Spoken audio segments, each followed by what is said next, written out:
भगवते वासुदेवाय।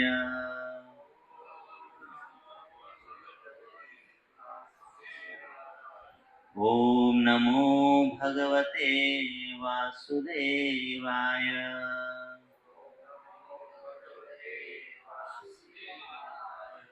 ओम नमो भगवते वासुदेवाय।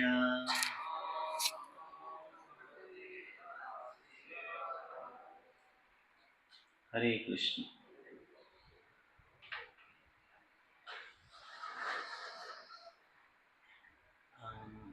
लोकेश्वर प्रभु फाइल भेजे क्या? एक फाइल बोला था ना, पूछिए।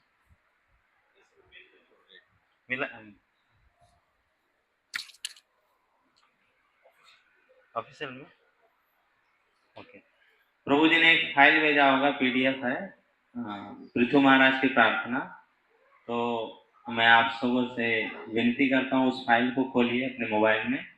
हम लोग उस प्रार्थना में से एक जो श्लोक है उससे शुरुआत करेंगे। मिला क्या?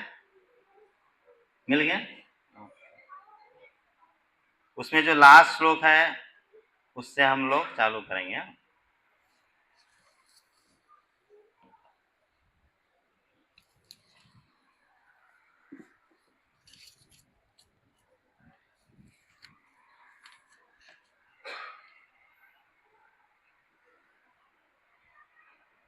चौथा स्कंद 20वां अध्याय 31वां श्लोक, 31st श्लोक।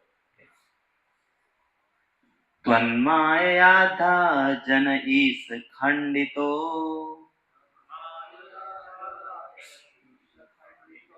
यदन्यदासास्तरितात्मनो बुधा यथा चरेत बालहितं पिता स्वयं तथा त्वम् एवार्हसि नः समीहितम्।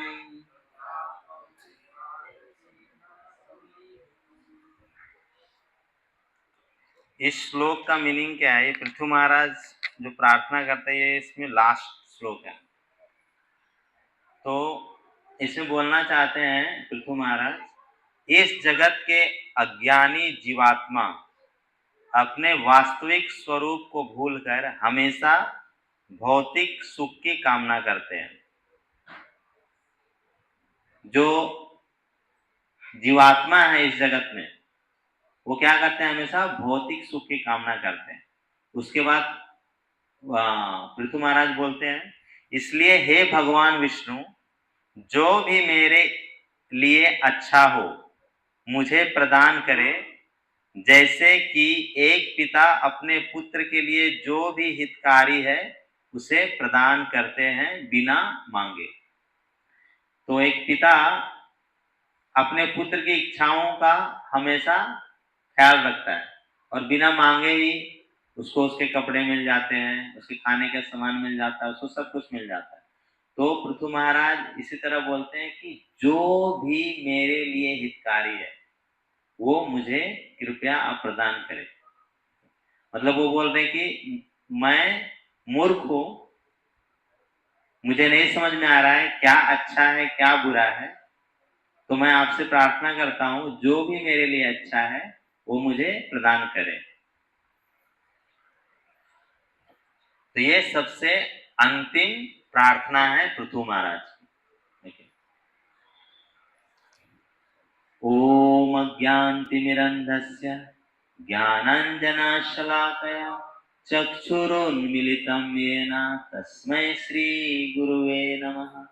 श्रीचैतन्यमनोभीष्टं स्थापितं येन भूतले स्वयं रूपा कदा मह्यं ददाति स्वपदान्तिकं।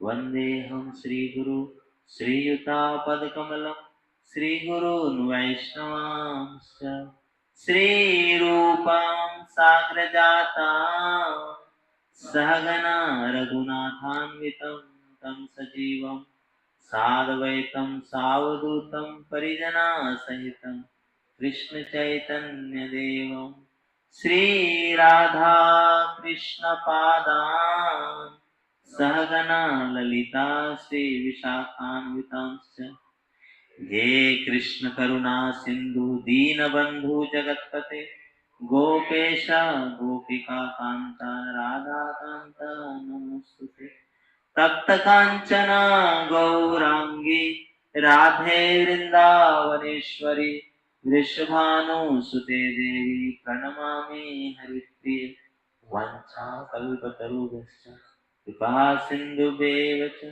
पतितानां पावनेभ्यो वैष्णवेभ्यो नमो नमः। जय श्री कृष्ण चैतन्य प्रभु नित्यानंद श्री अद्वैता गदाधर शिवासादि गौर भक्तवृंद हरे कृष्णा कृष्णा कृष्णा हरे हरे हरे राम राम राम हरे हरे। हरे कृष्ण।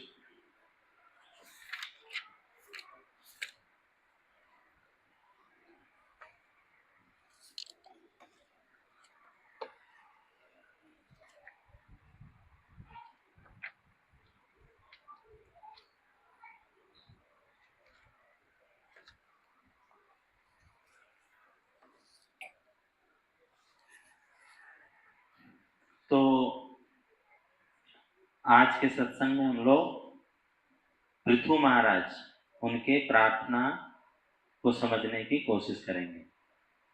तो एक्चुअली कुछ दिन पहले जब रविवार का सुबह का श्रीमद् भागवतम का कथा होता है, प्रवचन होता है, उसमें पृथु महाराज के बारे में बताया गया है। जहां तक मुझे याद है वैकुंठ विष्णु प्रभु ने उसके बारे में बताया था। तो आप सब लोगों ने वो कथा सुनी है क्या? सबको पृथु महाराज के बारे में पता है? क्योंकि उनकी प्रार्थना समझने के लिए पहले उनके बारे में जानना चाहिए। अगर नहीं पता है तो हम लोग एक बार उस पर चर्चा कर लेंगे। पता है कि नहीं? हाँ या ना? नहीं बताया? ठीक है। तो सब लोगों को ध्रुव महाराज पता है। तो ध्रुव महाराज के डायनेस्टी में एक बहुत महान संत राजा थे, राजऋषि थे। उनका नाम था अंग महाराज और उनकी शादी हुई थी सुनीता से, जो कि मृत्यु एक दैत्य था या अधार्मिक व्यक्ति था, उनकी पुत्री से हुआ था। तो अंग महाराज की शादी किससे हुई थी? सुनीता से। तो अंग महाराज एक बार यज्ञ कर रहे थे, लेकिन यज्ञ करने का मतलब क्या होता है उस जमाने में? जो उप देवता है, इंद्र, चंद्र, पवन देव, सब लोग वहां पे उपस्थित हो जाते थे, उसका वो परिणाम होता था। लेकिन अंग महाराज के यज्ञ करने के बावजूद भी देवता वहां पे नहीं आ रहे थे। तो अंग महाराज बहुत चिंतित हो गए और अपने जो कुल पुरोहित होते हैं उनसे पूछे कि ऐसा क्यों हो रहा है? हम लोग तो यज्ञ कर रहे हैं, सारी विधि का पालन कर रहे हैं, सब कुछ अच्छे से कर रहे हैं, नियम, तो क्यों ऐसा हो रहा है? तो उनके कुल पुरोहित बताते हैं क्योंकि आपको पुत्र नहीं है, इसीलिए उपदेवता जो देवगण है वो आपके यज्ञ में शामिल होने नहीं आ रहे। तो उसके बाद उन्होंने एक यज्ञ किया जिससे उनको पुत्र की प्राप्ति हुई। अभी पुत्र की प्राप्ति हुई तो अंग महाराज बहुत अच्छे विचार वाले भगवान के भक्त थे, राजऋषि थे, धार्मिक थे, सत्कर्म करते थे, हमेशा अपने प्रजा का अच्छा ध्यान रखते थे। लेकिन उनका जो पुत्र था उसका नाम था वेन। वेन बहुत ही अधार्मिक था, वो अपने नाना की तरह बिल्कुल अधार्मिक था। मतलब उसके अंदर उनके नाना की जो प्रवृत्ति थी वो आई माता की तरफ से। तो वेन को देखकर अंग महाराज बहुत चिंतित थे। उन्होंने बहुत प्रयत्न किया कि मेरा पुत्र वेन एक अच्छा राजा बने, एक अच्छा भक्त बने, एक अच्छा इंसान बने, लेकिन उनके सारे प्रयत्नों के बावजूद वेन में कोई भी सुधार नहीं आया। तो प्रभुपाद जी लिखते हैं इसके बारे में कि कभी कभी हमारे जीवन में विपरीत परिस्थितियां आएंगी, तो वे अंग महाराज, उनके पुत्र और यहाँ तक कि उनकी पत्नी भी बिल्कुल सहयोग नहीं कर रहे थे उनकी भक्ति में। तो ये देख के उन्होंने क्या किया, उन्होंने संन्यास ले लिया और सारा राजपाट छोड़ के भगवान की भक्ति में चले गए, अपना राजधानी को छोड़। तो इसके बाद वेन जो अंग महाराज का पुत्र था उसको राजा बनाया जाता है। बहुत सारे मंत्रीगण बोलते हैं कि इसको, ये राजा बनने के लायक नहीं है, लेकिन दूसरा कोई ऑप्शन भी नहीं था, इसलिए मजबूरी में साधुगण और जो कुल पुरोहित लोग रहते हैं राज्यसभा में, उन्होंने उनको राजा बना दिया। तो राजा बनने के बाद उसके जो अधार्मिक कार्य थे और ज्यादा बढ़ गए। तो ये देख के जो ब्राह्मण लोग थे वो उनको समझाने के लिए गए कि आप कृपया अपने प्रजा का पालन कीजिए, भगवान के दिए हुए मार्ग में भगवान की स्तुति कीजिए, भगवान की पूजा कीजिए। तो वेन क्या बोलता है कि जो राजा होता है ना वो भगवान का प्रतिनिधि होता है, इसलिए आपको भगवान की पूजा करने की जरूरत नहीं, आपको मेरी ही पूजा करनी चाहिए। जैसा कि हमने हिरण्यकश्यपु का विचार सुना था, ओम नमो भगवते वासुदेवाय की जगह उसने क्या कर दिया था, ओम नमो हिरण्याय नमः। तो ये इसी तरह का विचार वेन में भी था। तो ये देखकर ब्राह्मण लोग बहुत ही क्रोधित हो गए और उसको श्राप देके उसको वहीं पे मार देते, उसको क्या कहते हैं, वध कर देते उसका। तो अभी वध कर दिए तो राज्य संभालने के लिए कोई राजा तो चाहिए। तो फिर ब्राह्मण लोग, ये देखिए ब्राह्मण का पावर देखिए, अगर सच में कोई ब्राह्मण है तो वो राजा की अनुपस्थिति में सारे राज्य का देखभाल करता है, लेकिन वो खुद राजपाट नहीं करता है। तो उसने क्या किया, जो वेन का जो क्या कहते हैं थाई जंघा, उसका चर्निंग करते हैं वो, और चर्निंग से एक मतलब बौना राक्षस की उत्पत्ति होती है, उसका नाम रहता है बाहु का, और उसका मतलब प्रवृत्ति बहुत ही राक्षसी होता है। तो ब्राह्मण लोग बोलते हैं कि आप यहां से चले जाइए और आप आज से निषाद जाति के पिता होंगे। मतलब वो जो बाहु का था, जो कि वेन के जंघा के चर्निंग से, मंथन से आया था, वो निषाद जाति का उत्पत्ति का कारण बना। उसके बाद भगवान वेन के हाथों का चर्निंग करते हैं ब्राह्मण, उसमें से एक पुरुष और एक महिला। तो जो पुरुष की उत्पत्ति होती है उनका नाम रहता है पृथु महाराज, और जो महिला रहती है वो होती है अर्ची देवी, जो कि पृथु महाराज की पत्नी होती है। तो पृथु महाराज की उत्पत्ति के बाद, अर्ची देवी की उत्पत्ति के बाद सारे देवी देवता, नाग, पंछी, जानवर, सब लोग उनको कुछ ना कुछ उपहार देते हैं। और वहां पे ब्रह्मदेव भी आते हैं, और ब्रह्मदेव उनके पैरों में, उनके जो पैर है उसमें कमल का निशान होता है, और उनके दाएं हाथ में गदा का निशान होता है।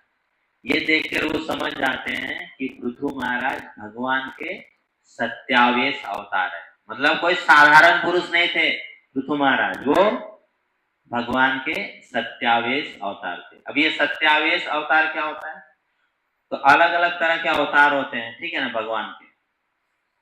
तो कोई जो जीवात्मा है उसको अगर भगवान शक्ति देते हैं कुछ करने का और उसके बाद उसका अवतरण होता है तो उसको बोलते हैं सत्यावेश अवतार।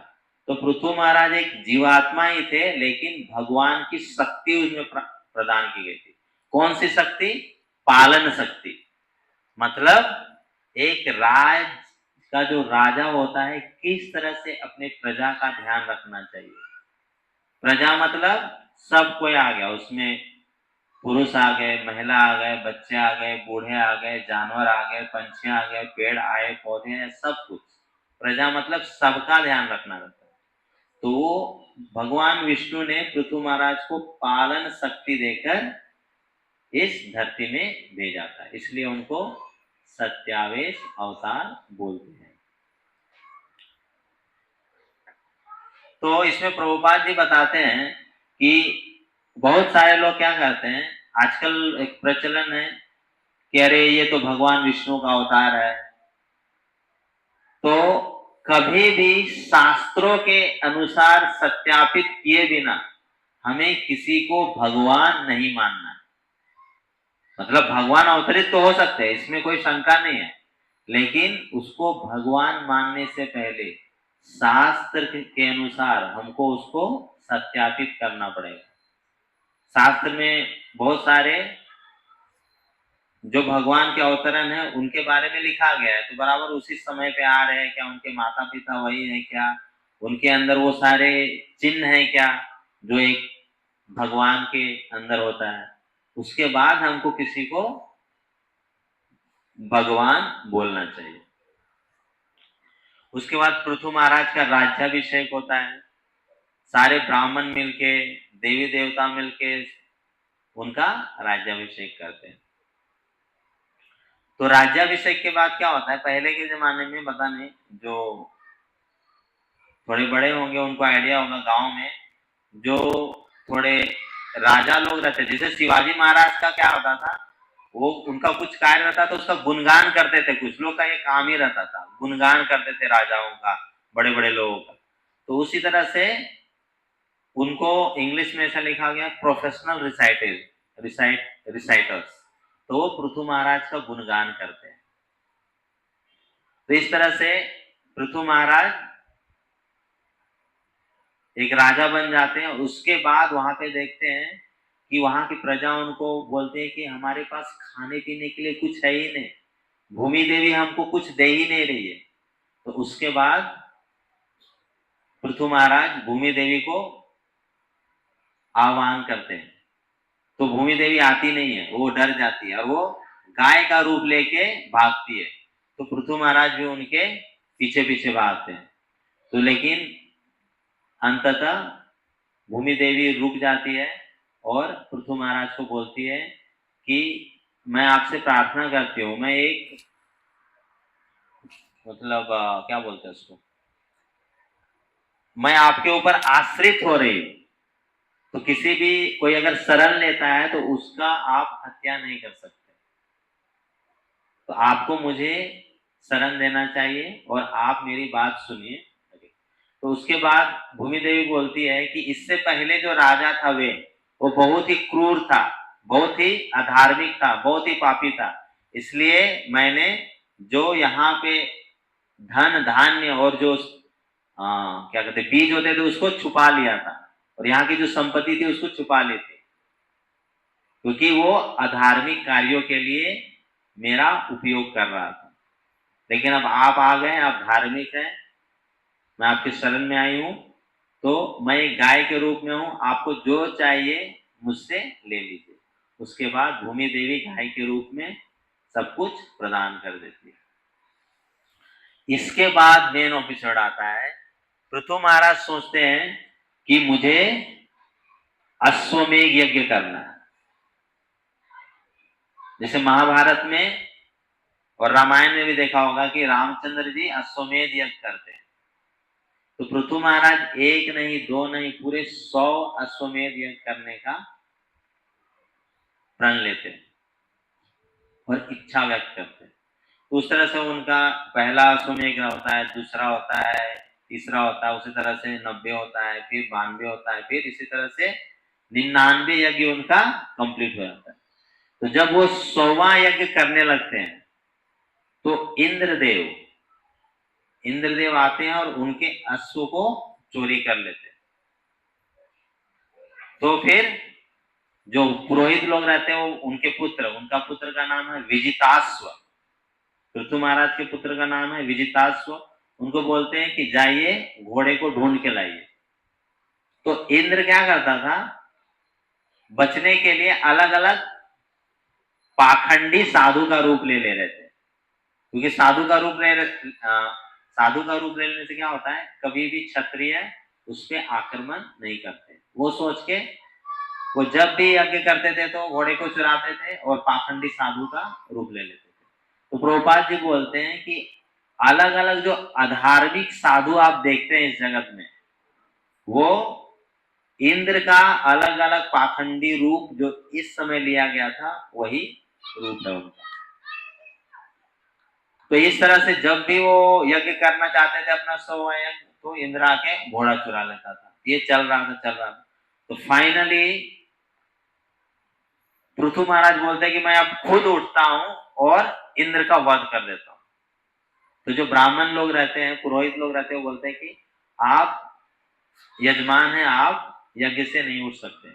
लेकिन अभी हम लोग आहुति देते हैं जिसमें इंद्र को ही आहुति चढ़ा देंगे। ओम इंद्रियाय नमः, मतलब वो जो कुंड है उसमें इंद्र समा के उसका वध हो जाएगा। तो जैसे ही आहुति देना चालू करते हैं वहां पे ब्रह्मदेव आ जाते हैं। और ब्रह्मदेव वो जो इंद्र का वध करने का आहुति है उसे रोकने के लिए पृथु महाराज और ब्राह्मणों को कहते हैं। तो पृथु महाराज मान जाते हैं और ये देखकर बोलते हैं कि अभी इसमें बहुत पावरफुल लेसन है कि भक्ति में हम लोग जब एक स्टेप पीछे लेते हैं, बेसिकली क्या हो, पृथु महाराज की कोई गलती थी क्या यहाँ पे? वो तो अच्छे कार्य के लिए अश्वमेध यज्ञ कर रहे थे, अपनी जनता के भलाई के लिए अश्वमेध कर रहे थे। वो भगवान को प्रसन्न करने के लिए यज्ञ कर रहे थे। फिर भी ब्रह्मदेव बोल रहे हैं कि आप ये जो आपका 100वां यज्ञ है उसको रोक दीजिए। और दूसरी तरफ इंद्र वो गलत कार्य कर रहा था, घोड़ों को चुराकर अधार्मिक पाखंडी साधु का वेश लेकर। फिर भी ब्रह्मदेव पृथु महाराज को बोलते हैं कि आप आपका 100वां यज्ञ रोक दीजिए। बोले कि आपको जो 100 यज्ञ करके फल मिलेगा वो भगवान आपको 99 यज्ञ करके ही दे देंगे। तो जब ब्रह्मदेव के कहने पे, ब्रह्मदेव कौन है? वरिष्ठ वैष्णव है, उनके गुरु तुल्य है। तो उनके कहने पे जब पृथु महाराज अपना 100वां यज्ञ रोक देते हैं तो इससे भगवान विष्णु उनसे बहुत प्रसन्न हो जाते हैं और वो खुद पृथु महाराज को दर्शन देने के लिए आते हैं जहां पे यज्ञ हो रहा था। तो जब पृथु महाराज के सामने भगवान विष्णु आते हैं तो उनको अलग अलग निर्देश देते हैं।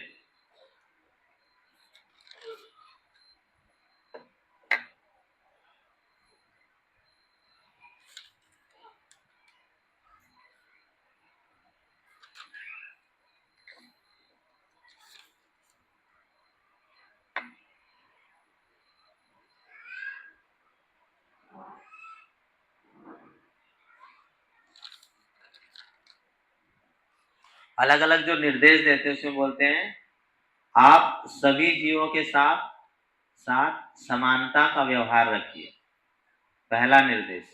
दूसरा निर्देश देते हैं सुख और दुख में स्थिर रहे।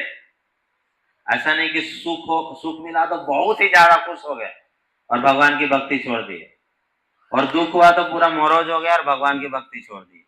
दोनों ही नहीं होना चाहिए। सुख हो या दुख हो आप स्थिर रहिए और भगवान की भक्ति कीजिए।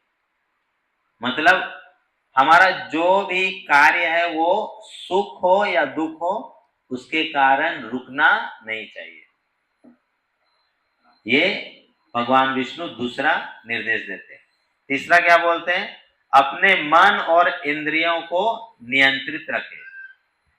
मतलब आपका जो मन है और इंद्रियां हैं उसको संयम नियंत्रित रखें, उसको संयम रखें, उसको सिर्फ और सिर्फ भगवान की सेवा में लगाएं, उनको इंद्रियों को भोग में नहीं लगाएं। चौथा बोलते हैं प्रजा की रक्षा करें, और पांचवा बोलते हैं मैं आपसे बहुत ही प्रसन्न हूं, इसलिए आप मुझसे कुछ वर मांगिए। तो भगवान विष्णु जब बोलते हैं पृथु महाराज को कि मैं आपसे बहुत प्रसन्न हूं, आप मुझसे वर मांगिए, तो इसके बाद पृथु महाराज अपनी प्रार्थना चालू करते। तो पृथु महाराज का भाव देखकर भगवान विष्णु बोलते, जब भगवान विष्णु इस जगत में अवतरित होते हैं ना, तो उनका जो पैर है ना पृथ्वी पर नहीं पड़ता है, लेकिन पृथु महाराज का भक्ति और उनका भावना देखकर उस समय भगवान विष्णु का पैर जमीन को टच करता है। और बोलते कि टच करते समय अभी की ऐसा प्रभुपाद मतलब ऐसा लिखा है भागवतम में कि अभी उनके लिए वो नेचुरल पोजीशन नहीं था, इसलिए वो गरुड़ का सहारा लेते हैं और जमीन को टच करते हैं, और इसके बाद पृथु महाराज अपनी प्रार्थना शुरू करते हैं। आप सबको पता है महाजन ऐसे लोग होते हैं जो हमें सिखाते हैं भक्ति कैसे करनी चाहिए। तो पृथु महाराज भी एक महाजन की तरह है, और वो हमें क्या सिखाने आए हैं? श्रीमद् भागवतम में वो हमें अर्चना मतलब क्या? जो श्री विग्रह है, जगन्नाथ बलदेव सुभद्रा महारानी, राधा गोपीनाथ जी, राधा कृष्ण, विठल रुक्मिणी, इनके सामने जब हम लोग जाते हैं तो किस तरह की हमारी भावना होनी चाहिए, तो वो हमें पृथु महाराज सिखाने की कोशिश करते हैं, और वो हमें पृथु महाराज से सीखनी चाहिए।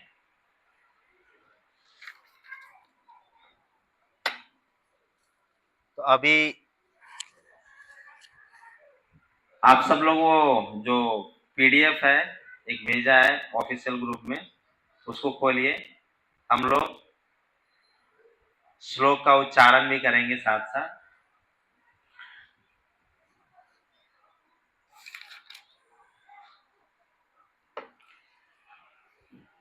अभी एक्चुअली ये जो महीना है ये बहुत ही पवित्र महीना है।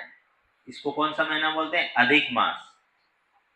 तो अधिक मास में बोलते हैं कि हम लोग जैसे कि कार्तिक का महीना आता है, मार्गशीर्ष का महीना होता है, अलग अलग महीने होते हैं, उसमें जब हम लोग भक्ति करते हैं, जैसे कार्तिक महीने में अगर हम लोग भक्ति करते हैं तो हम लोग को 1000 गुना ज्यादा फायदा मिलता है। लेकिन जब हम लोग अधिक मास में भक्ति करते हैं तो हम लोग उसका फायदा कितना होता है? 16,000 गुना फायदा होता है। तो इसलिए मैंने सोचा कि ये जो महीना है बहुत ही पवित्र है और इसमें हम लोगों को अच्छे से भक्ति करनी चाहिए।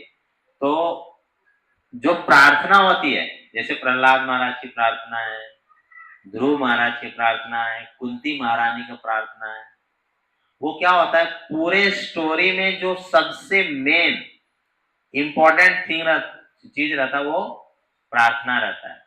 उसमें उस भक्त की पूर्ण भावना जागृत होती है। जैसे कि हमको पता है कि महाभारत में जो भगवत गीता है उसको महाभारत का क्या बोलते हैं? उसको एसेंस बोलते हैं। जैसे दूध है, तो दूध को जब हम लोग रबड़ी के रूप में लेते हैं ना, तो ये पूरे पृथु महाराज की कथा में जो पृथु महाराज की प्रार्थना वो रबड़ी के समान। तो इसीलिए हम लोगों को ये जो महान भक्त हैं इनकी प्रार्थनाओं का समझने की कोशिश करनी चाहिए, उसको अपने जीवन में उतारना चाहिए और उसको याद करके भगवान के सामने उच्चारण करना चाहिए, रिसाइट करना चाहिए। तो हम लोग अभी पृथु महाराज की प्रार्थना शुरू करते हैं। ये जो प्रार्थना है श्रीमद् भागवतम के चौथे स्कंद के 20वें अध्याय में दिया गया है। श्लोक क्रमांक 23 से लेकर 31 तक कुल 9 श्लोक है।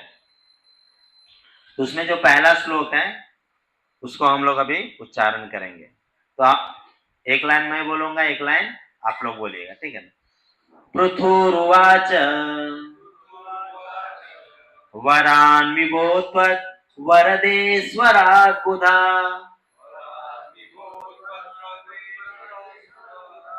कथं वृणीते गुण विक्रयात्मनाम् ये नारकानामपि सन्ति देहिनाम्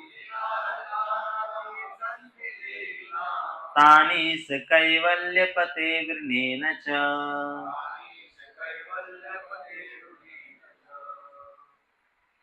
तो इस श्लोक में पृथु महाराज, अभी भगवान विष्णु ने थोड़ी देर पहले क्या बोला, मैं आपसे बहुत प्रसन्न हूं, तो आपको जो मांगना है मुझसे मांगिए, आपको मुझसे जो वर चाहिए वो मांगिए। तो यहाँ पे पृथु महाराज हमें समझाना चाहते हैं कि भगवान से क्या नहीं मांगना चाहिए। तो क्या नहीं मांगना चाहिए, हमें भगवान से भौतिक सुख, जिसको हम लोग भुक्ति बोलते हैं, और मुक्ति, ये दो चीजें नहीं मांगनी चाहिए। भुक्ति और मुक्ति भगवान से नहीं मांगनी चाहिए। तो अब इस श्लोक में एक शब्द आता है वरदीश्वरा। वरदीश्वरा का मतलब होता है कि भगवान जो कि कुछ भी वर दे सकते हैं, हमको जो चाहिए वो भगवान विष्णु दे सकते हैं, इसलिए उनको वरदीश्वरा बोलते हैं। हमारे एक भक्त का नाम है वर कृष्ण प्रभु। तो वास्तविक रूप में वो वर कृष्ण, जो भगवान कृष्ण, ऐसे कृष्ण जो कोई भी वर प्रदान कर सकते हैं, उनके वो दास हैं। तो वर कृष्ण मतलब भगवान कृष्ण कोई भी वर दे सकते हैं। कांचीपुरम, दक्षिण भारत में एक मंदिर है कांचीपुरम स्थान पे, उनका नाम है वरदराज। मतलब ऐसे भगवान जो कि सारे वरों के राजा हैं, मतलब वो कोई भी वर दे सकते हैं। तो ये मतलब हुआ वरदीश्वरा का। तो थोड़ी देर पहले क्या बोलते हैं भगवान पृथु महाराज से कि आप मुझसे जो वर चाहिए वो मांगिए। तो इसीलिए पृथु महाराज उनको बोलते हैं वरदीश्वर। उसके बाद इसमें एक शब्द आता है कैवल्य पते। कैवल्य पते मतलब, कैवल्य क्या मतलब होता है, मुक्ति। तो भगवान आप आसानी से मुक्ति प्रदान कर सकते हैं, लेकिन मुझे वो नहीं चाहिए। कैवल्य पते मतलब भगवान जो कि आसानी से मुक्ति प्रदान कर सकते हैं, लेकिन एक भक्त को, पृथु महाराज को मुक्ति नहीं चाहिए। प्रबोधानंद सरस्वती कहते हैं ये जो मुक्ति है ये नरक के समान है। मतलब क्या होता है, हम लोग को मुक्ति भी मिल गया, हम लोग वहां मुक्ति में क्या होता है, शांति शांति शांति। तो बोलते हैं कि जैसे कि मान लीजिए आपको एक रूम है, एक बहुत ही सुंदर रूम है, उसमें कालीन लगा हुआ है, एसी है, आप जितनी भी फैसिलिटी इमेजिन कर सकते हो सब कुछ है, लेकिन वहां पे आपको अकेले रहना है जीवन में। तो ये संभव है क्या? एक दिन ठीक है, बोलते हैं हम लोग को शांति चाहिए, तो एक दिन ठीक है, 2 दिन ठीक है, 3 दिन है, उसके बाद हम लोग लगेगा अरे कब यहां से निकले, है कि नहीं? तो उसी उसी मतलब मुक्ति एक ऐसे रूम के समान है जहां पे मुझे अकेले रहना है, जो कि संभव नहीं है। तो कोई भी जीवात्मा है, उसको क्या चाहिए? वो भगवान से प्रेम करना चाहता है, भगवान की सेवा करना चाहता है, भक्तों से प्रेम करना चाहता है, भक्तों की सेवा करना चाहता है, भक्तों के संग में रहना चाहता है, भक्तों के साथ हंसना चाहता है, भक्तों के साथ सेवा करना चाहता है। तो इसके लिए पृथु महाराज बोलते हैं कि हमको ना ही भुक्ति चाहिए, मुझे भौतिक सुख नहीं चाहिए, और ना ही मुझे मुक्ति चाहिए। तो ये पहले श्लोक में पृथु महाराज अपनी प्रार्थना में बोलते हैं।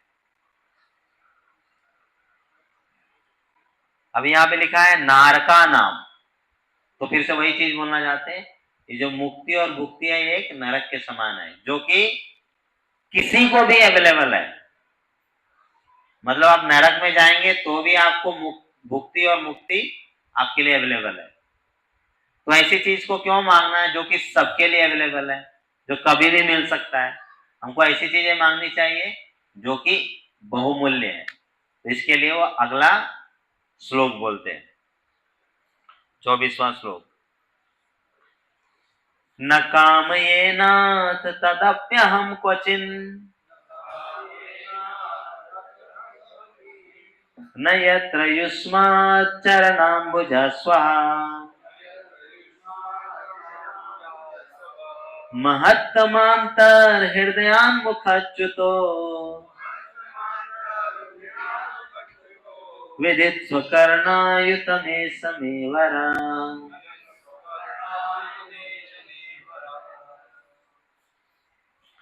अभी ये जो श्लोक है, एक भक्त के लिए बहुत ही महत्वपूर्ण श्लोक है। तो पहले श्लोक में पृथु महाराज ने क्या बोला भगवान से कि मुझे क्या नहीं चाहिए, और दूसरे श्लोक में क्या बोल रहे, मुझे क्या चाहिए। तो वो क्या नहीं चाहिए उसको पहले एक बार फिर से रिपीट करते हैं। ना काम ये नाथ तदप्य हम क्वचित। तो इससे पहले क्या होता है, ये जो पहले श्लोक में क्या बोलते हैं पृथु महाराज भगवान को, कैवल्य पते। तो पृथु महाराज सोचते हैं, अरे मैंने इनको तो कैवल्य पते बोला है, तो कहीं भगवान ये ना सोचे कि मुझे मुक्ति चाहिए। तो उसको क्लैरिफाई करते वो फिर से क्या बोलते हैं, न काम ये नाथ तदप्य हम क्वचिन। हे भगवान, मुझे आपसे मुक्ति नहीं चाहिए। उसको क्या करते हैं, फिर से रिकन्फर्म करते हैं भगवान कि आप गलती से भी मुझे वो नहीं दीजिए, मुझे मुक्ति नहीं चाहिए। न यत्र युष्मात् चरणाम्बुजस्वः। अब इसका मतलब क्या होता है, मुझे ऐसी मुक्ति नहीं चाहिए जहां पे आपके लीला का चरणाम्बुज स्वाहा, मतलब आपके लीला का आपका कथा का जोश नहीं है। अभी हम हमारे भाषा में इसको बोलते हैं, मुझे ऐसी मुक्ति नहीं चाहिए जहां आपके कथा आपके कीर्तन का आमरस नहीं है। तो हम लोग इसको रिलेट कर सकते हैं इसलिए। तो वो क्या बोलते हैं, मुझे आपके जो चरण कमल का जो आमरस है वो मुझे चाहिए, मुझे मुक्ति नहीं चाहिए। अभी ये जो भगवान की कथा उनको किनसे सुननी है, महत्तमांतर हृदयान्मुख अच्युत विदित स्वकर्णायुत समेवरा। तो बोलते हैं कि मुझे आपके जो शुद्ध भक्त हैं उनसे आपकी कथा सुननी है। अभी क्या करना है, उनको भगवान का कथा का रस का पान करना है। अभी जैसे हमको आमरस चाहिए, आमरस का हमको पान करना है, आमरस को हमको पीना है, तो ग्लास लगेगा कि नहीं, कटोरी लगेगा कि नहीं। तो बाद में बोलते हैं उनको वो पात्र क्या होगा, तो बाद में बोलते हैं विदित स्वकर्णायुतम समेवरा। तो भगवान मुझे आप 10 लाख कान दीजिए जिससे मैं आपके भक्तों से के बाद आपकी कथा सुन सकूं। तो पात्र क्या मांग रहे हैं, वो 10 लाख कान मांग रहे हैं जिससे मैं आपके भक्तों से आपकी कथा सुन सकूं। जैसे आमरस का पान करने के लिए हमको ग्लास चाहिए, तो भगवान की कथा का पान करने के लिए हमको कान चाहिए। तो अभी आपको पता है जैसे यहाँ पे कथा हो रही है, तो ऐसा नहीं है कि और कहीं कथा नहीं हो रहा है। तो ऐसा बोला जाता है कि हर एक क्षण पे सिर्फ भारत भूमि पे कम से कम 10 लाख अलग अलग जगह पे भगवान का कीर्ति का गुणगान चलता रहता है। वृंदावन में चल रहा है, मायापुर में चल रहा है, श्रीरंगम में चल रहा है, जगन्नाथपुरी में चल रहा है, तो अलग अलग जगह, दिल्ली में चल रहा है, मुंबई में चल रहा है, राधा गोपीनाथ में चल रहा है, राधा वृंदावन बिहारी में चल रहा है, इस्कॉन एनवीसीसी में चल रहा है। तो अलग अलग जगह जो इतना कथा चल रहा है, उसको पान करने के लिए मुझे उतना पात्र लगेगा कि नहीं। अभी जैसे मुझे 1 गिलास आमरस चाहिए तो 1 गिलास चाहिए, 1 गिलास लगेगा, लेकिन मुझे चाहिए 10 गिलास आमरस पीना है, तो कितना गिलास लगेगा? 10 गिलास। उसी तरह वो बोलते हैं कि बहुत अलग अलग भक्तों के द्वारा भगवान कृष्ण की कथा चल रही है, इसलिए मुझे 10 लाख कर्ण चाहिए, कान चाहिए, ताकि मैं आपका जो कथा का रसपान कर सकूं। अभी इसी तरह का प्रार्थना अलग अलग जगह किया गया है। जैसे शिक्षाष्टकम में प्रार्थना है, न धनम न जनम न सुंदरीम कविताम व जगदीश कामये। तो इस श्लोक में क्या बोलना चाहते हैं चैतन्य महाप्रभु कि भगवान हमको न धन चाहिए, न जन्म चाहिए, न सुंदरीम चाहिए, मुझे क्या चाहिए? भवताद भक्ति रहितुकी त्वयि, मुझे सिर्फ और सिर्फ आपकी भक्ति चाहिए। ऐसा ही श्लोक दामोदर अष्टकम में भी आता है, वरम देव मोक्षम न मोक्षम अधिम वा न चान्यम वृणेहम वरेशदपि इदं तेव पूर्णाथ गोपाल बालम सदा मे मनस्याम वीरास्तम की मन्ये। तो यहाँ पे भी बोला जा रहा है कि मुझे मोक्ष नहीं चाहिए, मुझे क्या चाहिए? ये जो आपका बाल गोपाल रूप है, उसका मुझे हमेशा के लिए उसका दर्शन चाहिए। जो दामोदर लीला में जो भगवान का बाल रूप है, उसका दर्शन की वो अभिलाषा रखते हैं। वृत्रासुर भी इसी तरह की प्रार्थना करते हैं, न नाक पृष्ठम न च बारमेष्टम न सार्वभौमम न रसाधिपत्यम न योग सिद्धि न पुनर्भवम वा समंजसा त्वा विरहय कांक्षे। मतलब बोलते हैं भगवान आपके विरह में मुझे कुछ भी नहीं चाहिए, स्वर्गलोक नहीं चाहिए, पाताल लोक नहीं चाहिए, इस धरती पे राजा नहीं बनना, मुझे मुक्ति नहीं चाहिए, सिद्धि नहीं चाहिए, कुछ नहीं चाहिए। पानी बोले। तो इस तरह से वृत्रासुर भी प्रार्थना करते हैं। कपिल देव की शिक्षा में ये बताया, देवहूति को बताते हैं वो, सालोक्य साष्टि सामीप्य सारूप्येकत्वमप्युत दीयमानं न गृह्णन्ति विना मत्सेवनं जना।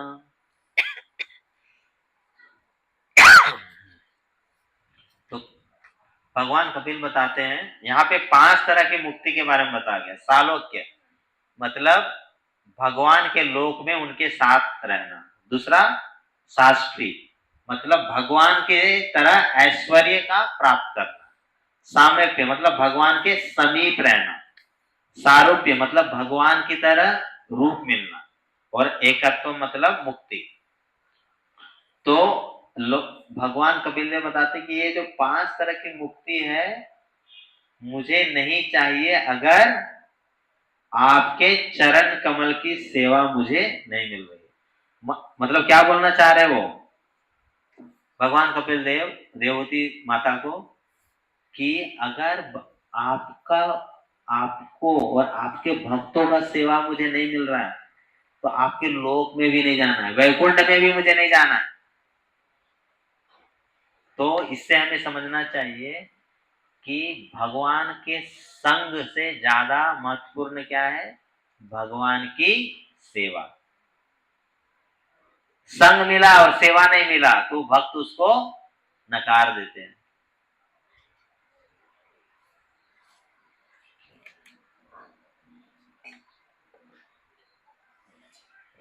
अभी हमने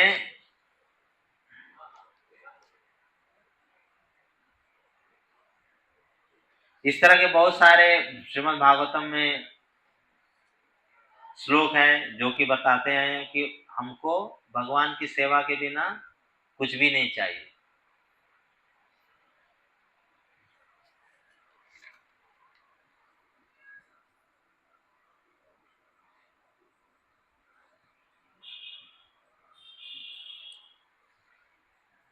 अभी यहाँ पे एक चीज और मेंशन है, महत्तमांतर हृदयान मुखच्युता, मतलब हम लोग को किससे सुनना चाहिए? एक भक्त से सुनना चाहिए, जो कृष्ण के भक्त है, राम के भक्त है, विष्णु के भक्त है, सिर्फ उनसे सुनना चाहिए। मतलब क्या है, हम लोग का प्रभुपाद का जो लेक्चर है वो सुनना चाहिए, अपने गुरु महाराज की से सुनना चाहिए, और जो उच्च कोटि के वैष्णव हैं उनसे हमें कथा सुननी चाहिए। नहीं तो अगर हम लोग इधर उधर का सुनेंगे तो क्या होता है कि जैसे कोई अमृत है या दूध है, उसको अगर एक सांप अगर उसको टच करता है तो क्या बन जाएगा? जहर बन जाएगा। उसी तरह अगर हम लोग अभक्तों से सुनेंगे तो ये जो अमृत तुल्य है भगवान कृष्ण का कथा, वो जहर के समान हमारे लिए काम करेगा। इसलिए हमेशा हमें भगवान के भक्तों से ही सुनना चाहिए।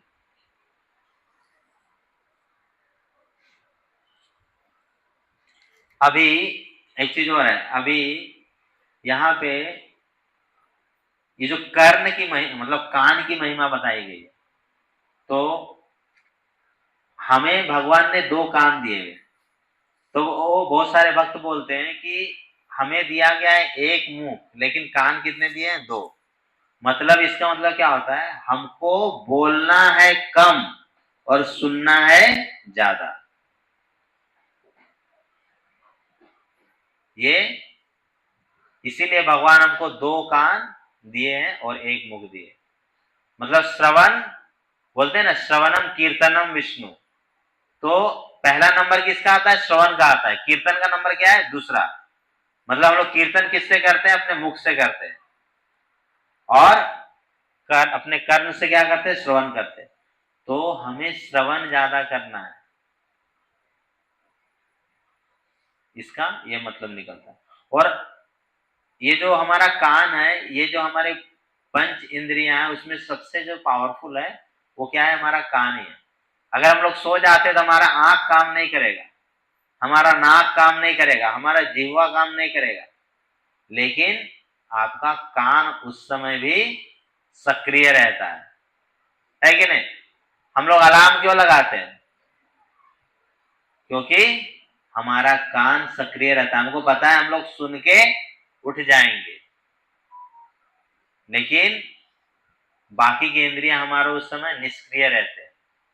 तो इसलिए भगवान ने हमें ये दो कान दिए ताकि हम भगवान की कथा का रसपान कर सके।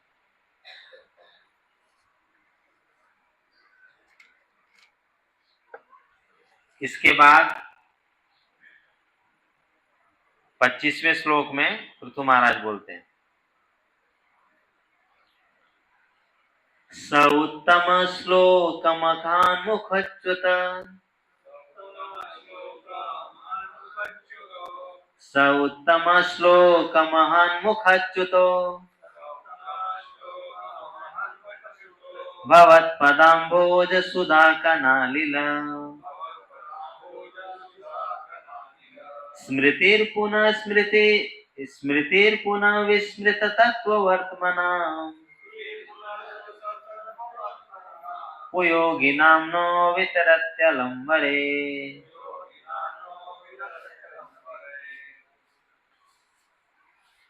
अभी इस श्लोक में फिर से पृथु महाराज बोलते हैं कि शुद्ध भक्त से श्रवण करने से हमारी भक्ति की जागृति होती है। स उत्तम श्लोक महान मुखच्युतो, उत्तम श्लोक मतलब क्या होता है? भगवान कृष्ण की लीला का कथा किससे सुनना है? महान मुखच्युतो, भगवान अच्युत के जो भक्त हैं उनसे सुनना है। भवत पदाम्बोज सुधा कनारिला, और जब हम लोग भगवान के भक्त से सुनते हैं तो भगवान के भक्त से जो कथा निकलता है वो, उसको कंपैरिजन यहाँ पे किससे किया गया है? भगवान के चरण कमल में जो चरण कमल का जो धूल रहता है उससे उससे भगवान की कथा को कंपेयर किया गया है, तुलना की गई है। जैसे कि अगर आप लोग अभी हम लोग कुछ दिन पहले दक्षिण भारत की यात्रा करने गए थे तो वहां पे धनुषकोटी गए थे। तो धनुषकोटी में जब हम लोग गए थे तो वहां से जो वेव चल रहा था उससे क्या हो रहा था, हमको बहुत सारे ड्रॉपलेट्स हमारे शरीर में आ रहे थे, है कि नहीं? सब लोगों ने एक्सपीरियंस किया। तो हम लोग समुद्र के टच करने नहीं गए, समुद्र से बहुत दूर है, लेकिन वो जो वेव्स था उसके कारण से हमको समुद्र का जो कण है उसको हम लोग महसूस कर पा रहे थे। तो उसी तरह जब भगवान के भक्त भगवान की लीला का वर्णन करते हैं तो भगवान के चरण कमल के धूल के समान वो हमारे शरीर पे लगता है और उसका हम लोग अनुभव कर सकते हैं। और उससे क्या होगा फिर? जब हम लोग भगवान की कथा सुनेंगे, स्मृति पुनः विस्मृत तत्व वर्तमाना, तो हमारे अंदर जो विस्मृति है, क्या विस्मृति है? हम लोग इंजॉयर हैं, हम लोग भोक्ता है, ये हमारी क्या है? भूल है, ये हमारी विस्मृति है। और वो स्मृति को धोके क्या हो जाएगा? हम लोग को समझ में आएगा स्मृति। स्मृति मतलब क्या? हम लोग भगवान के कण हैं, हम लोग भगवान के दास हैं, हम लोग भगवान के अनु हैं और भगवान की हमें सेवा करनी चाहिए। तो जब हम लोग कथा सुनेंगे तो हम लोग जो भूल गए हैं कि हम लोग भगवान के दास हैं उसको हम लोग फिर से याद कर सकेंगे। और जब हम लोग भगवान की कथा सुन के इस तरह से भगवान के दास हैं ये जब हमें याद आएगा, उससे क्या हो जाएगा? जो हम लोग कुयोगी है, अभी हमारी अवस्था क्या है? हम लोग एक कुयोगी के समान है। मतलब क्या? हम लोग एक भौतिक व्यक्ति के समान है। तो कुयोगी से हम लोग बन जाएंगे सुयोगी। तो ये इस श्लोक में पृथु महाराज बोलना चाहते हैं। नित्य सिद्ध कृष्ण प्रेम साधु अभुनय श्रवण आदि शुद्ध चित्त करय उदय। तो जब हम लोग ये चैतन्य चरितामृत में श्लोक आता है, श्रवण आदि शुद्ध चित्त करय उदय, तो जब हम लोग श्रवण करेंगे, भगवान का कथा सुनेंगे, तो हमारा जो शुद्ध चित्त है, हमारा शुद्ध चित्त क्या है? कि हम लोग भगवान के दास हैं, ये इसका उदय हो जाएगा। हम लोग को समझ में आ जाएगा कि हम लोग भगवान के भक्त हैं और हमें भगवान की सेवा करनी चाहिए। श्रृण्वतां स्वकथा कृष्ण पुण्य श्रवण कीर्तन हृदयंतस्तोय भद्राणि विदुनोति सुहृत्सताम्। इस श्लोक में बोलते श्रृण्वतां स्वकथा कृष्ण, हम लोग जब भगवान कृष्ण की कथा सुनते हैं, श्रृण्वतां स्वकथा कृष्ण पुण्य श्रवण कीर्तन हृदयंतस्तोय भद्राणि, जो हमारे हृदय के अंदर अभद्र है, मतलब गंदगी है। क्या गंदगी है? काम, क्रोध, लोभ, मोह, मत्सर, ये क्या हो जाएगा? इसका ये क्लीन हो जाएगा, ये साफ हो जाएगा जब हम लोग भगवान की कथा सुने। नष्ट प्रायेषु अभद्रेषु नित्यं भागवत सेवया भगवती उत्तम श्लोके भक्तिर्भवति नैष्ठिकी। इस श्लोक में भी ऐसा ही बोल रहे, नष्ट प्रायेषु अभद्रेषु, हमारे अंदर जो अभद्र है, जो अवगुण है, उसका नाश हो जाएगा। कब नाश होगा? जब हम लोग रेगुलरली कंटिन्यूअसली भगवान का कथा सुनेंगे। इस तरह का एक और श्लोक है जो कि चैतन्य चरितामृत में आता है।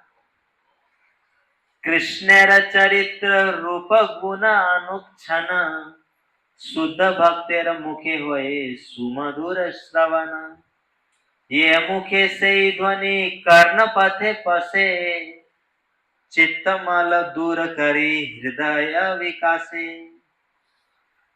तो जब हम लोग कृष्ण के चरित्र, रूप, गुण उसके बारे में सुनेंगे तो हमारे अंदर का जो मल है वो साफ होकर हमारे अंदर जो भगवान का भक्त का रूप है वो उसका विकास होगा।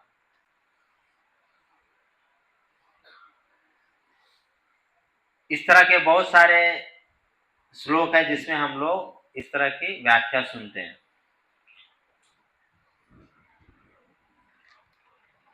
अभी इसके बाद 26वां श्लोक में फिर से श्रवण की महिमा, श्रवण किस तरह से करना चाहिए, किसके साथ करना चाहिए, इसके बारे में पृथु महाराज बोलते हैं। 26वां श्लोक। यस शिवम सुश्रवार्य संगमे यदृच्छया चोपशृणोति ते सकृत् कथम गुणाज्ञो विरमेद् विना पशुम् श्रेयत प्रवव्रे गुण संग्रहेच्छया।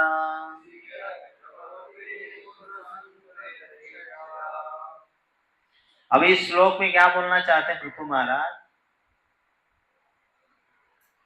वीरमेद विना पशुम, मतलब आपके कथा का रसपान एक पशु को छोड़कर अगर कोई आपके कथा का रसपान नहीं कर रहा है, मतलब वो एक पशु के समान ही। कोई अगर पशु ही है तभी वो आपकी कथा का रसपान नहीं करेगा। और बोलते कि यहां तक कि श्रीर यत प्रवव्रे गुण संग्रह, यहां तक कि श्रीर मतलब क्या, लक्ष्मी देवी भी आपकी कथा सुनने के लिए हमेशा इच्छुक रहती है। अभी यहाँ पे एक शब्द आया है आर्य संगमे। तो आर्य संगमे का मतलब क्या होता है? भगवान के भक्तों के संग में भगवान की कथा सुननी चाहिए। जैसे कि अभी हम लोग यहाँ कथा सुन रहे हैं तो किसके संग में सुन रहे हैं? भगवान के भक्तों के संग में सुन रहे हैं, मतलब आर्य संगमे।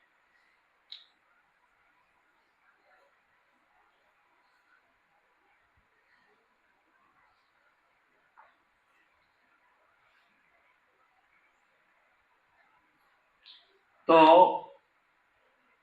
महाभारत में एक श्लोक आता है जिसमें बताते हैं आहार निद्रा भय मैथुनम च सामान्ये तत्पशुभिर समान धर्मो हि तेषाम् अधिको विशेषो धर्मे नहीं ना पशुभिर समान।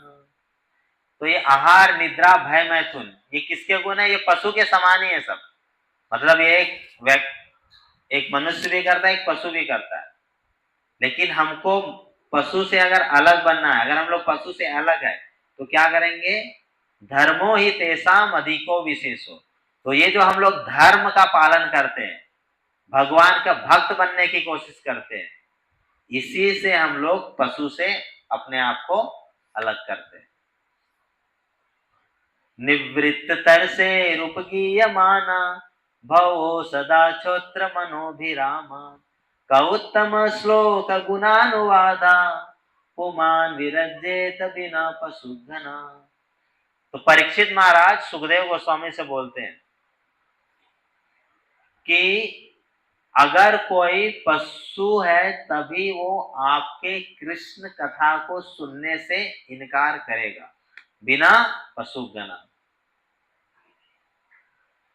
तो ये जो श्लोक है इससे हम समझ सकते हैं कि कोई अगर जानवर, कोई अभी जानवर भगवान की कथा को सुन और समझ नहीं सकता, लेकिन भगवान ने हमें वो शक्ति दी है कि हम लोग भगवान की कथा को सुन के समझ के अपने जीवन में उतार सकते हैं, जो कि हमें एक जानवर से या एक पशु से अलग बनाएगा। तो हमने यहाँ देखा 3-4 श्लोक में पृथु महाराज भगवान की कथा का श्रवण को बहुत इंपॉर्टेंस दे रहे हैं। कथा श्रवण किससे करना चाहिए? भगवान के भक्तों से। कहाँ करना चाहिए? भक्तों के संग में करना चाहिए। तो पहले श्लोक में क्या बोलते हैं कि क्या क्या नहीं करना चाहिए, उसके बाद 24वां 25वें और 26वें श्लोक में बोलते हैं कि हमें क्या करना चाहिए। जैसे कि अब हम लोग को कभी भी दोनों चीजें पता रहना चाहिए कि क्या गलत है, क्या नहीं करना है, और क्या सही है और क्या करना है। अगर कोई बोलेगा कि नहीं नहीं, अगर कोई सिर्फ क्या नहीं करना है, मतलब हम लोगों को 4 नियम का पालन करना है, मतलब मांसाहार नहीं करना चाहिए, जुआ नहीं खेलना चाहिए, परस्त्री संग नहीं करना चाहिए, चाय नहीं पीना चाहिए, कांदा लहसुन नहीं खाना चाहिए, सिर्फ नहीं नहीं नहीं नहीं अगर हम उसको फोकस करेंगे तो क्या हो जाएगा, हम लोग जितना ज्यादा नहीं नहीं करेंगे ना, उससे उतना ज्यादा आसक्ति आता है। तो नहीं नहीं नहीं के साथ साथ हमको समझना चाहिए कि क्या हमें करना चाहिए। क्या करना चाहिए? भगवान के भक्तों का संग करना चाहिए, भगवान की सेवा करना चाहिए, भगवान की कथा सुनना चाहिए, भगवान का कीर्तन करना चाहिए, भगवान के नाम संकीर्तन में भाग लेना चाहिए। तो हमको ना को ज्यादा फोकस नहीं करना है, हमको किसको फोकस करना है? हमें हाँ को, मतलब क्या हमें करना चाहिए उसको फोकस करना चाहिए। जैसे कि अभी हम लोग को, जैसे 2-3 साल पहले हम लोग बद्रीनाथ की यात्रा में गए थे, और वहां पे ऐसे जबरदस्त और खतरनाक घाट हैं कि अगर आप देखेंगे तो डर जाएंगे। तो उसमें ऐसा लिखा रहता है आगे बहुत खतरनाक घाट है, सावधान रहे। तो हम लोग सिर्फ अगर इसी को फोकस करेंगे, अरे बहुत खतरनाक घाट है, बहुत खतरनाक घाट है, बहुत खतरनाक घाट है, गिरे तो खत्म।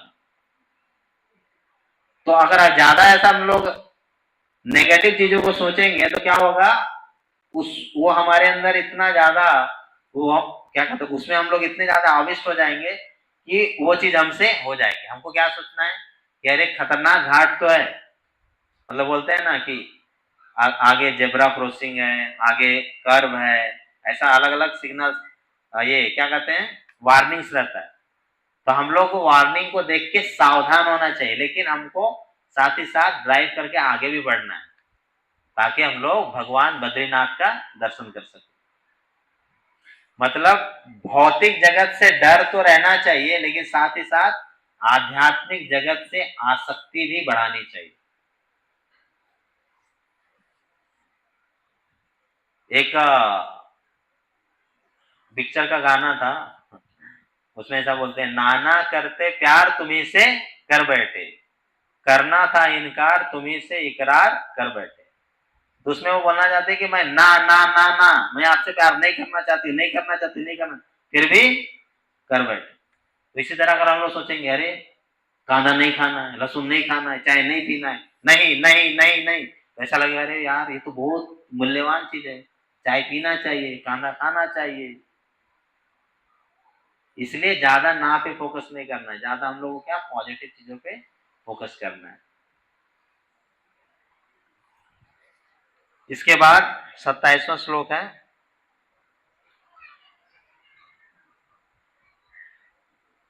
अभी यहाँ पे क्या बोल रहे हैं,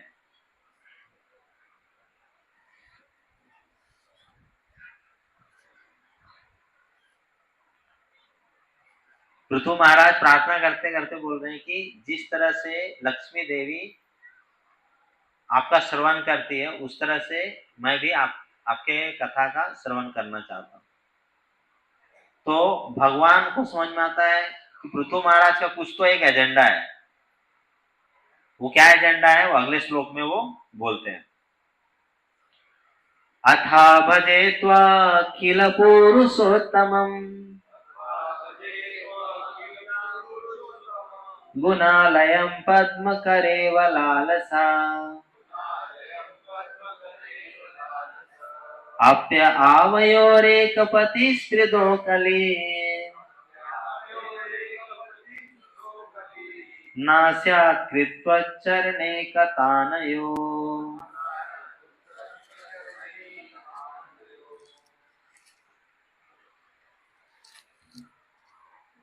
अभी जैसे कि सबसे पहले क्या बोलते हैं पृथु महाराज, क्या हमें नहीं करना चाहिए, उसके बाद बोलते हैं क्या करना चाहिए। क्या करना चाहिए? भगवान की कथा का श्रवण करना चाहिए, भक्तों के संग में करना चाहिए। और उसके बाद क्या होता है कि जब हम लोग भगवान की कथा का श्रवण करते हैं, भक्तों का संग लेते हैं, उसके बाद क्या होता है, हम लोग को भगवान की सेवा करनी चाहिए।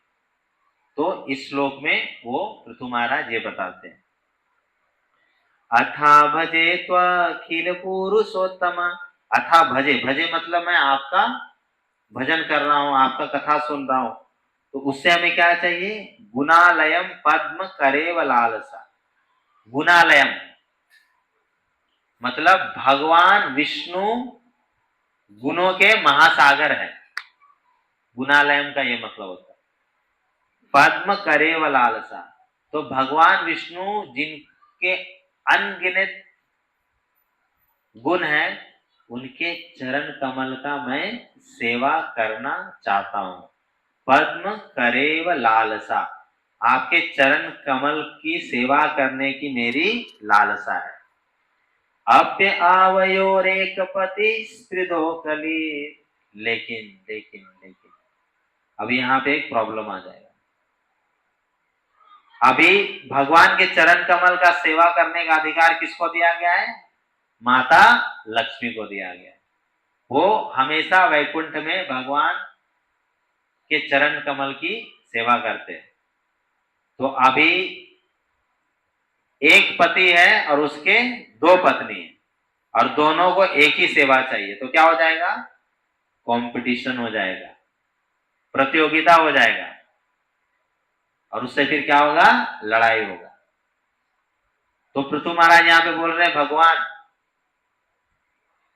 आपकी जो जीवन संगिनी है लक्ष्मी, उन्हीं की तरह आपके चरण कमल की सेवा मुझे करनी।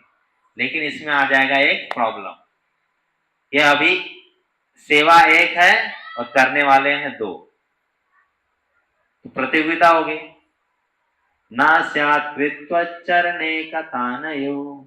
उसके बाद बोलते हैं कि भगवान आप ऐसा मत सोचिएगा कि मैं लक्ष्मी देवी से झगड़ा करूंगा और उनसे प्रतियोगिता करूंगा। नहीं नहीं भगवान, मैं आपको एश्योर करता हूं, मैं आपको गारंटी देता हूं कि मैं सिर्फ और सिर्फ आपके चरण कमल की सेवा में ही फोकस करूंगा। अभी ऐसा क्यों बोल रहे हैं तो तुम्हारा? क्योंकि थोड़ी देर पहले उनका झगड़ा इंद्रदेव से होता है, और उसको सुलझाने के लिए ब्रह्मदेव और भगवान विष्णु आते हैं। तो उनके मन में चलता है, अरे भगवान कहीं ये ना समझ ले कि अरे अभी अभी तो एक झगड़ा खत्म नहीं हुआ है और दूसरा तुम चालू करने का बात कर रहे हो। तो प्रभुपाद जी इसमें लिखते हैं कि पृथु महाराज इससे पहले अपने कार्मिक एक्टिविटी में इंद्र से झगड़ा करते हैं, लेकिन अभी वो भक्ति के मार्ग में माता लक्ष्मी से प्रतियोगिता करना चाहते हैं।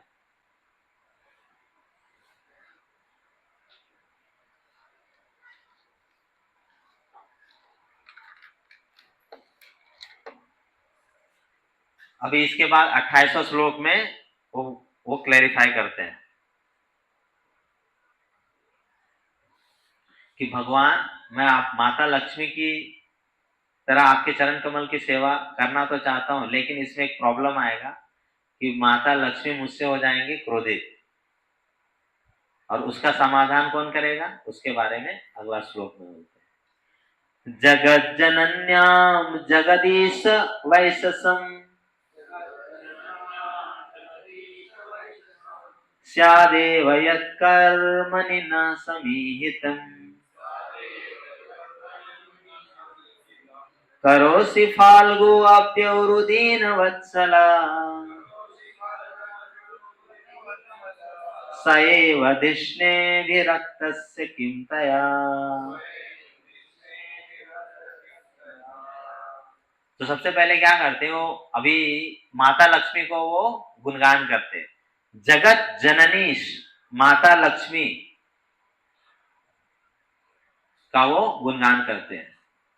तो इस श्लोक में क्या बोलते हैं वो पृथु महाराज, क्योंकि मैं आपके चरण कमल की सेवा करना चाहता हूं, जगत जननी माता लक्ष्मी हमसे क्रोधित हो सकती है, परंतु आप दीन वत्सला है मेरा, आप दीन वत्सला है, इसलिए आप क्या करेंगे, जो छोटे लोग आते हैं, माता लक्ष्मी तो बहुत बड़ी हैं और मैं क्या हूं, बहुत छोटा सा भक्त हूं, दास्य रस में हूं, तो इसलिए आप मेरा साइड लेंगे क्योंकि मैं छोटा हूं। आप मेरा साइड लेंगे क्योंकि आप अभिरक्तस्य, आप लक्ष्मी देवी के बिना भी अपना काम चला सकते हैं क्योंकि आप सेल्फ सेटिस्फाइड है, आप अपने में संतुष्ट हैं। तो यहां पे पृथु महाराज लक्ष्मी देवी के साथ भगवान विष्णु का लड़ाई करवा दे रहे हैं। तो अभी जैसे कि हम लोग देखते हैं, जैसे मेरा एक्सपीरियंस है, जब हम लोग छोटे थे तो मेरा एक छोटा भाई, दोनों में झगड़ा वगैरह होता था, नहीं तो कुछ भी होता था, तो पिताजी हमेशा क्या करते थे, छोटे का ही साइड लेते थे। पता नहीं आप लोगों ने भी ये एक्सपीरियंस किया होगा। गलती उसकी है तो भी उसका साइड लेते थे, गलती मेरी है तब तो उसका साइड लेना ही है। उसी तरह पृथु महाराज बोलते हैं कि मैं एक छोटा सा भक्त हूँ, भगवान माता लक्ष्मी तो बहुत बड़ी भक्त है आपकी, तो आप दीन वत्सला हैं, आप छोटे लोगों को अपना कृपा ज्यादा देते हैं, इसलिए मुझे पता है कि जब ये प्रतियोगिता होगी आपके चरण कमल की सेवा करने का, उस समय आप मेरा साइड लेंगे, ये बोलना चाहते हैं पृथु महाराज।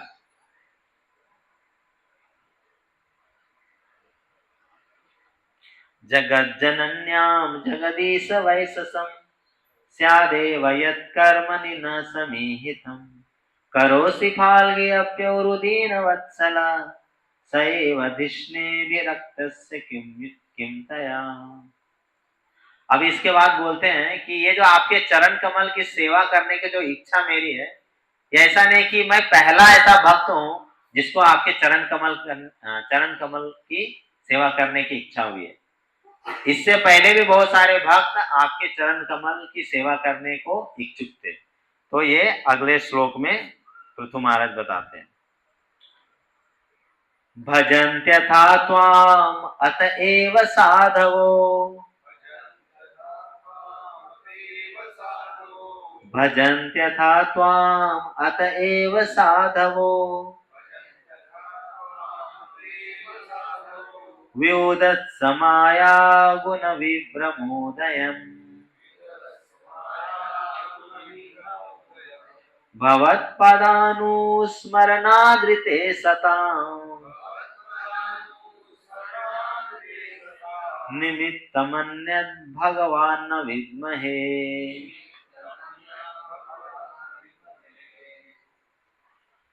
भजन्त्यथा त्वाम अतएव साधवो, तो यहाँ पे क्या बोलना चाहते हैं पृथु महाराज, ये जो आपके साधु भक्तगण हैं जो आपका भजन करते हैं, वो किस इच्छा से आपका भजन करते हैं, ताकि आपके चरण कमल की वो सेवा कर सके। तो पृथु महाराज यहाँ पे क्लैरिफाई करते हैं कि ऐसा नहीं कि लक्ष्मी जी की जो सेवा है वो मुझे ही चाहिए, ऐसा आज से पहले भी बहुत सारे भक्त हैं, उनको भी आपके चरण कमल की सेवा करनी है। अभी चरण कमल की सेवा करेंगे, भगवान का कथा का रसपान करेंगे, इससे क्या होगा ये अगले श्लोक में बताते हैं। मन्ये गिरं ते जगतां विमोहिनीं वरं वृणीष्वेति भजन्तमाथय वाचानुतान्त्या यदि ते जनो स्थिता कथं पुनः कर्म करोति मोहिता।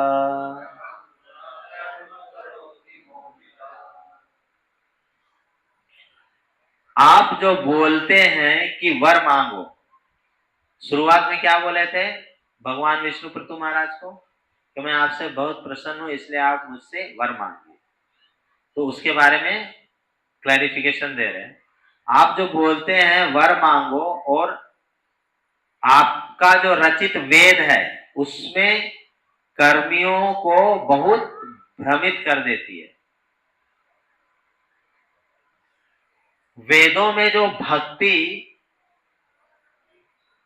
करने का जो भौतिक फल प्रदान किए गए हैं, ये भक्तों के लिए सही नहीं है।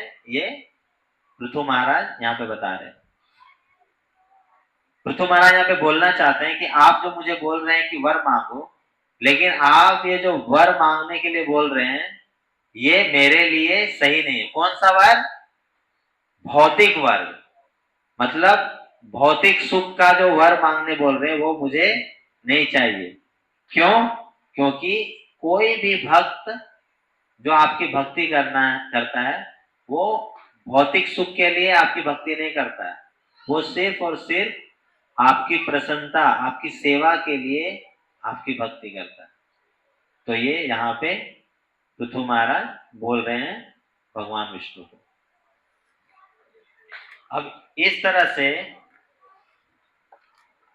इस श्लोक में पृथु महाराज ये भी बताना चाहते हैं कि जब हम लोग भगवान के बारे में सुनेंगे, भगवान की सेवा करेंगे, उससे क्या होगा? हम लोग का ये जो भौतिक प्रवृत्ति है, जो भौतिक सुख मांगने की जो प्रवृत्ति है, वो धीरे धीरे धीरे धीरे धीरे कम होगा बाकी भक्तों के समान। इसलिए हमें श्रवण करना चाहिए, इसलिए हमें भगवान की सेवा करनी चाहिए, ताकि हम लोग भौतिक जगत का जो सुख है, जो भ्रमित करने वाला है, उससे दूर रह सके। तो इस तरह से पृथु महाराज जब भगवान विष्णु से प्रार्थना करते हैं, तो उनके मन में अंत में ये भावना आता है कि पता नहीं मैं सही चीज मांग रहा हूं कि नहीं मांग रहा हूं, कहीं मैं ज्यादा तो नहीं मांग रहा हूं, कहीं मेरे अंदर जो भौतिक प्रवृत्ति है उससे आसक्त होकर मैं कुछ तो नहीं मांग रहा हूं।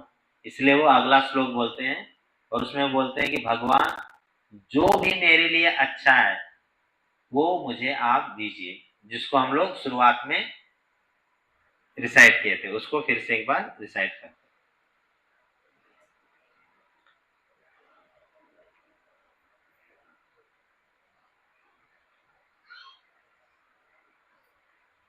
त्वन्मायाधा जन ईश खंडितो यदन्याद आशास्करितात्मनो बुधा यथा चरेत बालहितं पिता स्वयं यथा चरेत बालहितं पिता स्वयं तथा त्वमेवार्हसि न समीहितुम्।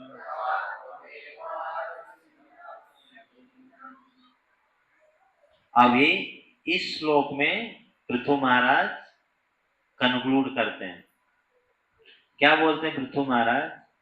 इस जगत के अज्ञानी जीवात्मा अपने वास्तविक स्वरूप को भूलकर हमेशा भौतिक सुख की कामना आपसे करते हैं,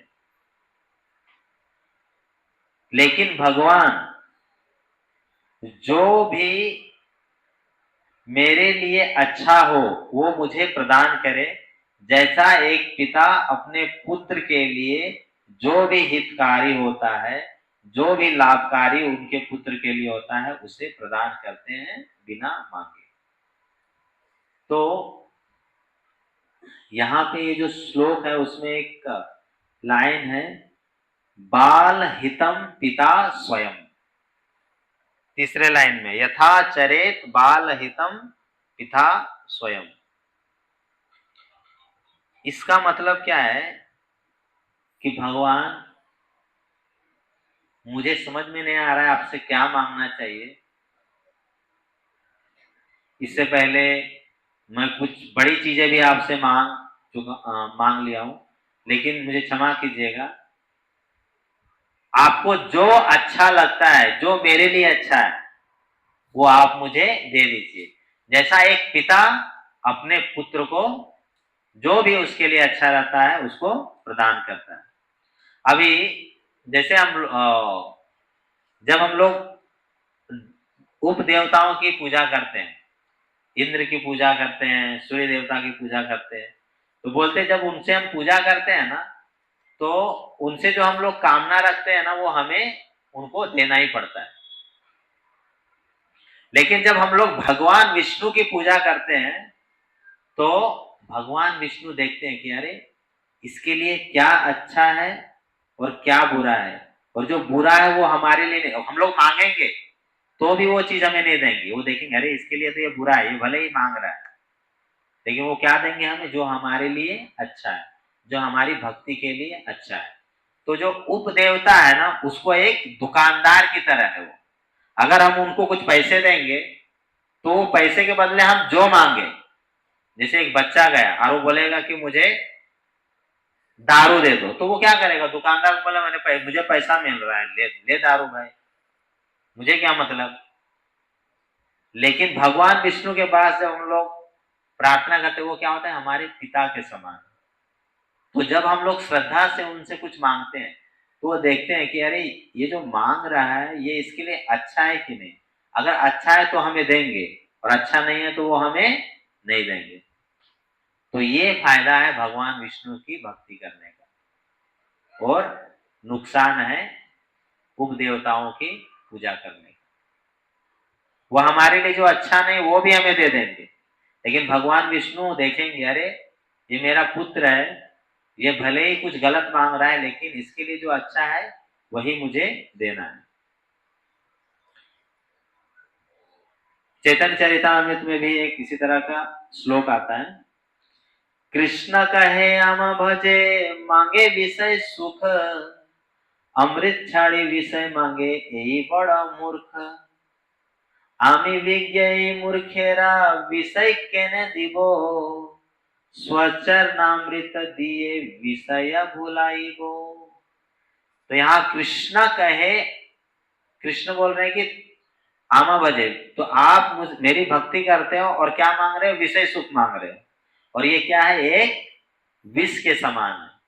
लेकिन भगवान बोलते हैं मैं तो चतुर इंसान हूं ना, मैं तो, मुझे तो समझ है कि मेरे भक्त को विषय सुख नहीं देना है, क्या देना है, अपना चरणामृत देके, अपने चरण कमल का सेवा देके, इसका जो विषय का जो कामना है उसको भुला दूंगा। इस तरह से भगवान कृष्ण अपने भक्त के बारे में सोचते हैं। तो पृथु महाराज इस तरह से प्रार्थना करते हैं। तो पहले क्या मांगते हैं पृथु महाराज, कि मुझे क्या नहीं चाहिए, मुझे भुक्ति नहीं चाहिए, मुझे मुक्ति नहीं चाहिए। उसके बाद क्या मांगते हैं, कि मुझे आपके कथा का रसपान करना है। किनसे रसपान करना है, आपके शुद्ध भक्तों से रसपान करना है। किनके साथ करना है, आर्य संग में, आपके भक्तों के संग में रसपान करना है। और वो रसपान करके क्या होगा, आपकी सेवा में मुझे इंगेज होना, आपकी सेवा में मुझे संलग्न होना है। कैसा, जिस तरह से माता लक्ष्मी आपकी सेवा करती है, आपके चरण को दबा के जिस तरह से सेवा करती है। और इस तरह से जब हम लोग भगवान लक्ष्मी की सेवा करेंगे, तो ऐसा नहीं कि ये जो चरण की सेवा ये सिर्फ मैं मांग रहा हूं, ये और भी बहुत सारे भक्त पहले मांग चुके हैं। और जब मैं इस तरह से आपका कथा का श्रवण करूंगा, आपके शुद्ध भक्तों से, आपके भक्तों के संग में, और आपकी सेवा करूंगा, तो भौतिक जगत का जो ये भ्रम है, माया है, इससे मुझे मुक्ति मिलेगी। और भगवान, मुझे लगता है मैं कुछ ज्यादा ही मांग रहा हूँ, शायद से मैं कुछ गलत भी मांग सकता हूँ, इसलिए मुझे कृपया जो भी आपको अच्छा लगता है वो आप मुझे दे दीजिए। बाल हितम पिता स्वयं। तो इस तरह से पृथु महाराज अपनी प्रार्थना भगवान विष्णु से करते हैं। तो एक बार हम लोग फिर से ये श्लोक बोलेंगे क्या, आज्ञा है क्या, ये सारे श्लोक, मतलब पृथु महाराज की जो प्रार्थना हम लोग की है, एक बार फिर से रिपीट करते हैं, चलेगा ना, आप लोग का आज्ञा है, क्योंकि समय ज्यादा हो गया। तो पहले श्लोक से चलते हैं, 23वें श्लोक से। पृथुर्वाच वरामि भो त्वत् वरदेश्वरात् पुधा कथं वृणीते गुणविक्रियात्मना ये नारकानामपि सन्ति देहिनाम् तानि स कैवल्यपते वृणेन च। अगला न कामयेनाथ तदप्यहं क्वचिन् न यत्र युष्मात् चरणाम्बुजस्वः महत्तमान्तर्हृदयान्मुखच्युतो विदित्स्वकर्णायुतमे समेवरा स उत्तमश्लोकमहन्मुखच्युतो भवत्पदाम्भोजसुधाकनालिला स्मृतिर्पुनर्विस्मृततत्त्ववर्त्मना स्मृतिं पुनर्विस्मृततत्त्ववर्त्मना कुयोगिनां नो वितरत्यलम्बरे यश शिवं सुस्रवार्यसङ्गमे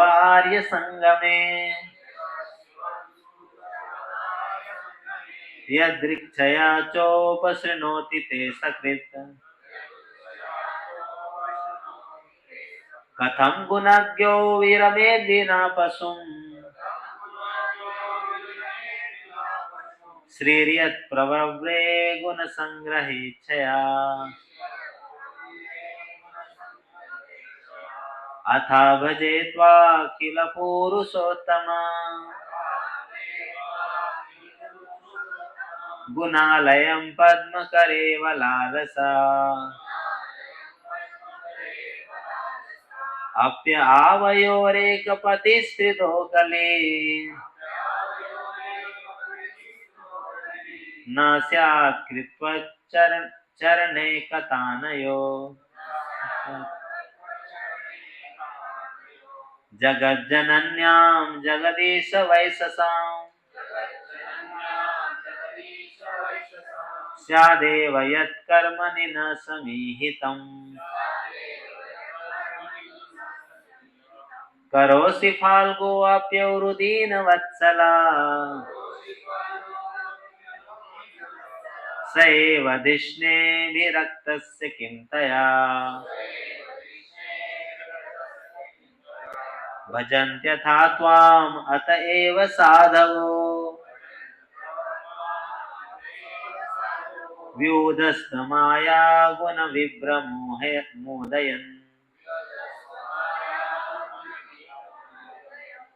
भवत्पदानुस्मरणादृते सताम् निमित्तमन्यान् भगवान् न विद्महे मन्ये गिरं ते जगतां विमोहिनीम्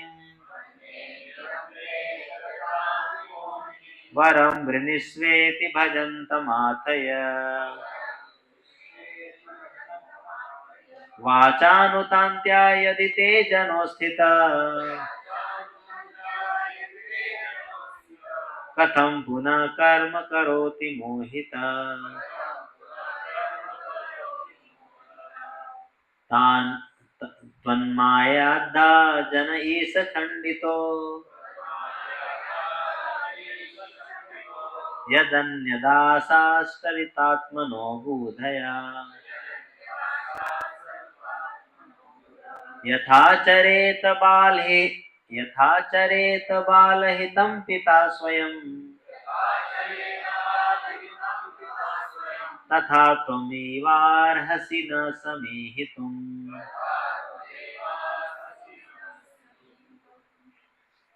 तो पृथु महाराज जैसे कि अलग अलग भक्त अलग अलग जो नवविधा भक्ति में एक्सपर्ट है, तो पृथु महाराज अर्चनम में एक्सपर्ट है, तो अर्चनम के महाजन है। तो हमें जब भी जगन्नाथ, बलदेव, सुभद्रा महारानी के सामने जाते हैं तो किस भाव में जानना चाहिए, हमें किस भाव में अर्चना करनी चाहिए।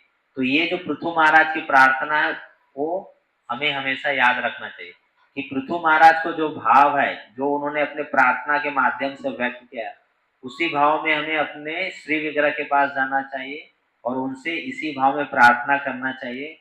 और अंत में, जैसे कि अभी बहुत सारे लोगों के अंदर भौतिक कामना है, मेरे अंदर भी है, तो इसको ना हम लोग क्या कहते हैं, जुटला नहीं सकते। हम लोग ऐसा नहीं बोल सकते अरे हमको तो शुद्ध भक्ति करनी है। तो लेकिन क्या करना चाहिए, लास्ट में हमें भगवान को बोलना चाहिए। जैसे हम लोग बोलेंगे भगवान, भगवान के पास गए, भगवान मुझे ना एक अच्छा घर चाहिए, भगवान मुझे एक अच्छा जॉब दिला दो, भगवान मुझे अच्छे भक्तों, अच्छे लोगों का संग दिला दीजिए। इस तरह से वो भौतिक कामना करने के साथ में लास्ट में हम लोग क्या प्रार्थना करना चाहिए, भगवान मैं ये जो अलग अलग चीजें मांग रहा हूँ, अगर आपको अच्छा लगता है तो आप मुझे दीजिए, अगर आपको लगता है ये मेरे लिए अच्छा नहीं है तो आप मुझे मत दीजिए। मतलब आप मेरे लिए जो अच्छा है वही मुझे दीजिए। ये हमें लास्ट में अपने प्रार्थना में ये ऐड कर देना चाहिए। चाहे हम लोग भौतिक कामना से भगवान के पास जाए या आध्यात्मिक कामना से जाए, लेकिन लास्ट में जब हम लोग ये लाइन ऐड कर देंगे तो जो भी हमारे लिए अच्छा है भगवान वो हमें दे देंगे। इस तरह से हम लोग पृथु महाराज से ये सीख सकते हैं। हरे कृष्णा, धन्यवाद।